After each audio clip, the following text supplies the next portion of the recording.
శ్రీమాత్రే నమ. ఈ వీడియోలో మనం వృషభ రాశి వారు ఏ రంగంలో స్థిరపడితే వాళ్ళ జీవితంలో పైకి వస్తారు, ఏ సంవత్సరం నుంచి వాళ్ళ యొక్క అభివృద్ధి ప్రారంభమవుతుంది అన్న విషయాన్ని మనం ఈ వీడియోలో పరిశీలిస్తూ వాళ్ళు తీసుకోవాల్సిన జాగ్రత్తలు ఏంటి, ఏ రత్నం ధరిస్తే అదృష్టవంతులు అవుతారు, ఏ ఏ రంగులు కలిసి వస్తాయనే విషయాన్ని కూడా ప్రేక్షకుల యొక్క కోరిక మీద తెలుసుకునే ప్రయత్నం చేద్దాం. మరి వృషభ రాశి వారు అంటేనే జీవితంలో చాలా లేటుగా సెటిల్మెంట్ రావడం జరుగుతుంది. ముఖ్యంగా వాళ్ళు ఏ వృత్తి చేద్దానికి అనుకూలంగా ఉంటుందో నిర్ణయించుకోవడానికే చాలా టైం పడుతూ ఉంటుంది. మరి ఒక విధంగా ఈ వృషభ రాశి అన్నది స్థిర రాశి, అలాగే ఇది భూతత్వ రాశి అవ్వటం వల్ల మొత్తం ప్రపంచంలో వ్యవసాయ రంగం అంతా కూడా ఈ వృషభ రాశి మీదే ఆధారపడి ఉంటుంది. మరి ఈ వృషభ రాశిలో జన్మించిన వారికి వ్యవసాయం అన్నది చాలా బాగా కలిసి వస్తుంది. అంటే దీనికి సింబల్గా కూడా వృషభం అంటే ఎద్దు కాబట్టి, మరి ఎద్దు వ్యవసాయానికి ఉపయోగిస్తూ ఉంటారు కాబట్టి వీళ్ళు వ్యవసాయం చేయడం వల్ల బాగా రాణించగలుగుతారు. అంటే వీళ్ళు స్వభావ సిద్ధంగా కష్టపడుతూ ఉంటారు, శారీరక శ్రమ చేయగలుగుతూ ఉంటారు, ఎంత కష్టాన్నైనా ఓర్పుతో ఎదుర్కొనే శక్తి ఉంటుంది కాబట్టి ఎక్కువ శాతం అగ్రికల్చర్ బాగుంటుంది. అంటే ప్రస్తుతం నవీన పద్ధతులు మారడం వల్ల ఏంటంటే వీళ్ళకి వెటర్నరీ డాక్టర్ లేదా అగ్రికల్చర్ బీఎస్సీ చదవడం వల్ల వ్యవసాయానికి సంబంధించినటువంటి కోర్సులు, అంటే దానికి సంబంధించిన మందులు కనిపెట్టడం, ఇవన్నీ కూడా దాని కిందే రావడం జరిగింది. మొత్తంగా పౌల్ట్రీ ఫారం, దానికి సంబంధించిన ఎడ్యుకేషన్, దానికి సంబంధించినటువంటి వృత్తి, అలాగే డైరీ ఫారం, దానికి సంబంధించినది కోర్సులు నేర్చుకోవడం, దానికి ట్రైనింగ్ అవ్వడం, దాని మందులు సంబంధించినవి అవి కూడా అనుకూలంగా ఉంటుంది. దాని తర్వాత తోటల పెంపకం, ఫ్రూట్స్, మరి ఇప్పుడు ఉన్నటువంటి మార్కెట్లో ఉన్నటువంటి అన్ని రకాల కూరగాయలు పండించడం, వాటిని ఎక్స్పోర్ట్ చేయడం, కొత్త కొత్త పద్ధతులు కనిపెట్టి దాన్ని ఇంప్రూవ్ చేయడం జరుగుతూ ఉంటుంది. సో అలాగే దాని తర్వాత ఫ్లవర్స్, గార్డెన్స్, ఇవన్నీ కూడా భూమితో ఏదైతే మనం సాధించవచ్చో అవన్నీ కూడా ఈ రాశివారు సాధించవచ్చు. మరి వాళ్ళు ఎంత కష్టపడితే జీవితంలో అంత పైకి రావడం జరుగుతుంటుంది. ఇది నెంబర్ వన్గా వీళ్ళకి కలిసి వచ్చింది. అది పూర్వకాలం దగ్గర నుంచి కూడా నడుస్తున్నటువంటి వృత్తి. దాన్ని మోడర్న్గా కూడా మార్చుకోవచ్చు. దాని తర్వాత ఇది సహజంగా ఈ శుక్రుడు దీనికి అధిపతి అవడం వల్ల, మరి సహజ రాశి చక్రంలో ఇది 2వ స్థానం అవడం వల్ల వీళ్ళకి ఫైనాన్స్, అంటే వడ్డీ వ్యాపారం సంబంధించినది, అంటే వడ్డీ వ్యాపారం ద్వారా వచ్చినవి కాబట్టి బ్యాంకింగ్ రంగం, అంటే బ్యాంకింగు, ఫైనాన్స్, బిజినెస్ అంతా కూడా ఈ రాశి వారికి 100% రాణిస్తుంది. మనం ఈ పల్లెటూరులో కానీ ప్రస్తుతం ఉన్న పట్టణాల్లో ఎక్కువ వడ్డీ వ్యాపారం చేస్తున్న వాళ్ళు ఈ వృషభ రాశి వారికే చెంది ఉంటారు. వాళ్ళంటే స్ట్రాంగ్ ఒపీనియన్ కలిగి ఉంటారు. అలాగే ఏంటంటే కొంత ఓర్పు సహనాన్ని కలిగి వస్తారు. శుక్రుడు వీళ్ళకి కలిసి వచ్చే, మరి ఈ రాశికి శుక్రుడు అధిపతి అవడం వల్ల ఈ వడ్డీ వ్యాపారం బాగా కలిసి వస్తుంది. ముఖ్యంగా ఈ స్త్రీలు, ఈ రాశిలో ఉన్నటువంటి స్త్రీలకి ఈ interest business, chit funds, finance సంబంధించినవి అన్నీ కూడా అనుకూలంగా ఉంటాయి. అలాగే వీళ్ళకి గోల్డ్ సంబంధించినటువంటి పరిశ్రమలో కూడా అనుకూలించే, అంటే మరి బంగారం నగలు అమ్మడం కానీ కొనడం కానీ ఆర్టిఫిషియల్గా కూడా ఇది కొంతవరకు మరీ అంత బలంగా ఉండదు, కానీ ఫైనాన్స్ అన్నది బాగుంటుంది. దాని తర్వాత ఏంటంటే బ్యాంకింగ్ రంగంలో అనుకూలించే పరిశ్రమ కాబట్టి బ్యాంకింగ్ రంగంలోకి వెళ్ళచ్చు. ఇక థర్డ్ ఆప్షన్ ఏంటంటే సినిమా రంగం. సినిమా పరిశ్రమలో ప్రవేశిద్దాం అనుకున్న వారికి, అంటే పూర్వకాలం నాటక రంగం, ఇప్పుడు సినిమా రంగం, లేదంటే యూట్యూబ్లు, చిన్న చిన్న షార్ట్ ఫిల్ములు, మొత్తం మీద ఏంటంటే వాళ్ళ యొక్క ఏదో ఒక కళారంగంలో అభివృద్ధి చెందడం చాలా వరకు అనుకూలించే అవకాశం ఉంది. తర్వాత ఏంటంటే ఇంకా ముఖ్యంగా ఇది వృషభ రాశి, ఇందులో ఉన్నటువంటి నక్షత్రాలను మనం గమనించినట్టయితే ముఖ్యంగా లీడ్గా 4 పాదాలు ఇదే రాశిలో ఉండడం వల్ల రోహిణి నక్షత్రం అన్నది మెయిన్ లీడ్ తీసుకుంటూ ఉంటుంది ఈ రాశిలో. కాబట్టి వీళ్ళకి ట్రాన్స్పోర్ట్ సంబంధించినది కూడా చాలా బాగుంటుంది. ట్రాన్స్పోర్ట్ అంటే మామూలు లారీ ట్రాన్స్పోర్ట్ కాకుండా మరి ప్రజలకు సంబంధించిన మామూలు లగ్జరీ బస్సులు, లగ్జరీ కార్సు, అలాంటి ట్రాన్స్పోర్ట్ చేయడం కానీ, లేదంటే మామూలుగా టూరిస్ట్ బస్సులు లాంటివి కానీ, లేదంటే లగ్జరీ బస్సులు, స్లీపర్ బస్సులు లాంటివి కానీ వీళ్ళు దాన్ని ఐడి తీసుకోనో కొనుక్కోనో దాన్ని తిప్పుకోవడం వల్ల కూడా, అంటే ఒక విధంగా చెప్పాలంటే ఈ ట్రాన్స్పోర్ట్ బిజినెస్ కూడా కలిసి వచ్చే అవకాశం 100% ఈ రాశి వారికి కలిసి వచ్చే అంశాల్లో ఇదొక బిజినెస్. సో అయితే వీళ్ళకి వాహనాల మీద కూడా ఎక్కువ ఇంట్రెస్ట్ అవగాహన ఉంటుంది కాబట్టి అంటే వ్యవసాయానికి ఉపయోగపడే వాహనాలు, అలాగే ఖరీదైనటువంటి కార్లు, మరి పూర్వకాలం మరి ఎద్దుల బండి కూడా ఉండేది కాబట్టి ఇవన్నీ కూడా దానికి సంబంధించినవి కాబట్టి ట్రాన్స్పోర్ట్ కూడా వీళ్ళకి బాగా కలిసి వస్తుంది కాబట్టి ముఖ్యంగా చెప్పాలంటే వీళ్ళకి వ్యవసాయం, దానికి అనుబంధంగా ట్రాన్స్పోర్టు, దానికి అనుబంధంగా తయారు చేయనటువంటి మెడికల్ పరిశ్రమ ఇవన్నీ అనుకూలంగా ఉంటాయి. లేదా బ్యాంకింగ్ అండ్ ఫైనాన్సు, సినిమా రంగం అనుకూలించే అవకాశాలు. ఇక వీళ్ళు ఎప్పుడు స్థిరపడతారు అనుకుంటే ఇందులో ఉన్నటువంటి నక్షత్రాలు గమనిస్తే మరి కృత్తిక 3 పాదాలు అంటే 4.5 సంవత్సరాలు దశ ప్రకారం, రోహిణి మరి 10 సంవత్సరాలు అంటే చంద్రమహాదశ అంటే అక్కడికి 14.5.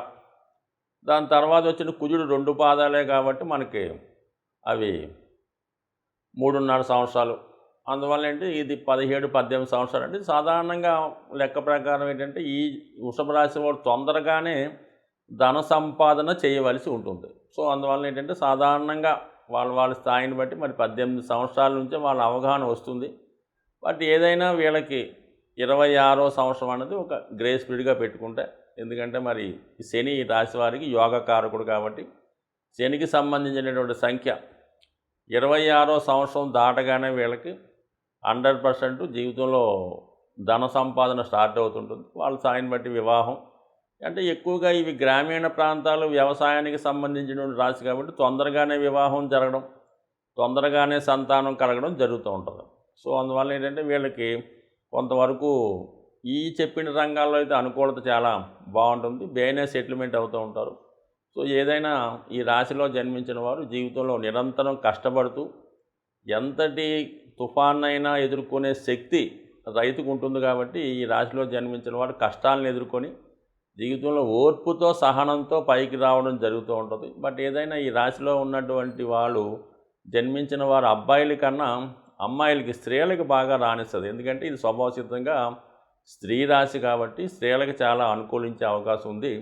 సో ఏదైనా ఈ రాశిలో ఉన్నటువంటి స్త్రీలు లక్ష్మీప్రదమైనటువంటి ఎంత అదృష్టవంతులంటే వీళ్ళు ఏ చోట ఉంటే అక్కడ అదృష్టం కలిసి వస్తుంది. వీళ్ళు పుట్టిన తర్వాత తల్లిదండ్రులకి, పెళ్ళైన తర్వాత అత్తమామలకి కలిసి వచ్చే అవకాశం ఉంది. ఒక విధంగా భర్త గారికి కలిసి వచ్చే అవకాశం ఉంది కాబట్టి సాధ్యమైనంత వరకు ఈ రాశిలో పుట్టినటువంటి స్త్రీలు చాలా అదృష్టవంతులు. అయితే ఈ రాశి వారికి గ్రీన్ కలరు, బ్లూ కలరు అనుకూలిస్తాయి. అలాగే డైమండు, పచ్చ, నీలం ఈ 3 రంగులు, ఈ 3 రత్నాలు వీళ్ళు ధరించవచ్చు. అలాగే 6 ముఖాల రుద్రాక్ష ధరించడం వల్ల వివాహానికి సంబంధించిన సమస్యలు తొలగిపోతాయి. సాధారణంగా ఈ రాశి వ్యవసాయానికి సంబంధించింది కాబట్టి ఈ రాశిలో పుట్టిన వారి పూర్వీకులు అంటే పెద్దవాళ్ళు కంపల్సరిగా వ్యవసాయ ఆధారంగా కానీ వ్యవసాయం చేసే కుటుంబాల్లో జన్మిస్తారు కాబట్టి ఏదో విధంగా సర్పదోషం కూడా ఉంటుంది కాబట్టి వీళ్ళ 6 ముఖాల రుద్రాక్ష, సుబ్రహ్మణ్య స్వామి స్వరూపమైనటువంటి 6 ముఖాల రుద్రాక్ష ధరించడం వల్ల సర్పదోషాలు పరిహారం అవుతాయి. అదే స్త్రీలకి సంతానానికి సంబంధించిన సమస్యలు ఉన్నా కూడా తొలగిపోయే అవకాశం ఉంటుంది 6 ముఖాల రుద్రాక్ష ధరించడం వల్ల. సో అలాగే వీళ్ళకి గ్రీన్ కలరు మరి బ్లూ కలరు అనుకూలిస్తాయి. ఎట్టి పరిస్థితుల్లో కూడా వీళ్ళు వాహనం అంటే 4 వీలర్ కొనుక్కుంటే మాత్రం రెడ్ కలరు, ఎరుపు రంగు జోలికి 100% వెళ్లకుండా ఉండడం మంచిది.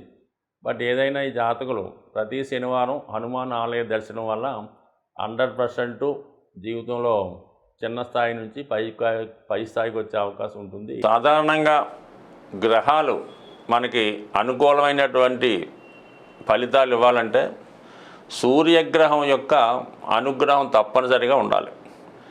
జాతకంలో సూర్యభగవానుడు ఎంత బలంగా ఉన్నా మన దైనందిన జీవితంలో గోచారంలో సంచరిస్తున్నటువంటి రవి యొక్క సంచారాన్ని బట్టి కూడా జాతకుడి యొక్క ఫలితాలు ఆధారపడడం జరుగుతూ ఉంటుంది. ముఖ్యంగా ప్రతీ నెల సూర్యభగవానుడు ఒక రాశి నుంచి ఒక రాశికి మారడానికి ఒక సంక్రమణంగా మనం పెద్దలు నిర్ణయించారు. ముఖ్యంగా ఈ నెలలో ఏర్పడుతున్నటువంటి మకర సంక్రమణం ఇది విశేషంగా అన్ని ప్రాంతాల వారు దీన్ని ఒక పండగలాగా అంటే మకర సంక్రమణం నుంచి ఈ భోగి పండగ కనుమ ప్రారంభం అవడం జరుగుతూ ఉంటుంది. అంటే దీనికి మనకి ఉత్తరాయణ పుణ్యకాలం స్టార్ట్ అవుతుంటుంది. మరి ఈ సమయంలో ఏ పని చేపట్టినా అది మంచిగా జరిగి దేవతల యొక్క అనుగ్రహం పొందే అవకాశం ఉంటుంది కాబట్టి మరి ఈ మకర సంక్రాంతి రోజు అంటే మనకి జనవరి 14వ తారీఖు రోజు మరి విశేషంగా ప్రతి ఒక్కరూ కూడా ఏదైనా ఒక దేవాలయాన్ని సందర్శించి ఆ రోజు సూర్య నమస్కారం చేసుకోవడం కానీ సూర్యుని విశేషంగా ప్రార్థించి ఆ రోజు నియమంగా ఉండడం వల్ల దగ్గరలో ఏదైనా సూర్య దేవాలయం ఉన్నా లేదంటే రామాలయం ఉన్నా కనీసం వెంకటేశ్వర స్వామి టెంపుల్ కన్నా వెళ్ళి విధి విధానంగా పూజ చేసుకోవడం వల్ల చాలా వరకు మనకి ఈ సూర్యుని యొక్క అనుగ్రహం ఉత్తరాయణ పుణ్యకాలం అంతా ఉండే అవకాశం ఉంది. ముఖ్యంగా ఇదే వారంలో వచ్చే కనుమ పండుగ రోజు మరి ఏదైనా మీరు గోశాలను దర్శించి అక్కడ ఉన్నటువంటి గోవుల్ని సేవ చేయడం కానీ ఆ గోశాల నిర్వహణకి మీరు ఏదైనా కొంతవరకు ద్రవ్యాన్ని సమర్పించడం వల్ల కానీ ఆ పశువులకి ఏదైనా ద్రవ్యాన్ని ఆహార పదార్థాలని స్వీట్స్ బెల్లం వగైరా వగైరా ఇవ్వడం వల్ల అటు అటు ఒక విధంగా లక్ష్మీ అనుగ్రహానికి పొందే అవకాశం ఉంది. ఇది సాధారణంగా గ్రామీణ ప్రాంతాల్లో ఈ కనుమ పండుగ రోజు రైతులు చేస్తూ ఉంటారు. ఏదైనా మరి ఈ పండగలో అటు అందరినీ సంతృప్తిపరచడం వల్ల అటు పితృదేవతలు కూడా సంతోషించే అవకాశం ఉంటుంది. కాబట్టి సాధ్యమైనంత వరకు మీకు తోచిన విధంగా ఏదో ఒక పుణ్య కార్యక్రమం దైవ కార్యక్రమం చేపట్టడం, ఎక్కువగా సూర్యభగవాన్ని పూజించడం, మీ తండ్రి సమానమైన వ్యక్తులు తాతగారు తండ్రి గారు పెద్దనాన్నకి ఎవరన్నా వారికి అంటే మీకు కలిగినంత విధంగా ఏదో ఒక ధనాన్నో వస్త్రాన్నో సమర్పించడం వల్ల చాలా మంచి ఫలితం లభిస్తుంది. ముఖ్యంగా బాగా ఎవరైతే ఆర్థిక పరంగా పరమ ఇబ్బందుల్లో ఉంటారో అసలు ఏ పని కూడా చేయలేము, అసలు దేనికి కూడా తినడానికి కూడా తిండి లేదన్న పరిస్థితిలో ఎవరైతే అంటే సాధారణంగా ఎవరు ఉండరు. ఉన్నవాళ్ళ పరిస్థితి ఏంటంటే మీకు సాధ్యమైనంత వరకు మీ తండ్రి సమానమైన వ్యక్తులకి ఒక మంచి చెప్పుల జత కొనివ్వండి వాళ్ళకి. అవి వాళ్ళు వాడే విధంగా మీరు చూడండి. ఈ విధంగా ఒక్కసారి మీరు ప్రయత్నం చేయండి. మీరు ఎంత దరిద్రంలో ఉన్నా దాని నుంచి బయటపడే విధంగా నేను చాలామందిని అనుభవపూర్వకంగా చూడడం జరిగింది.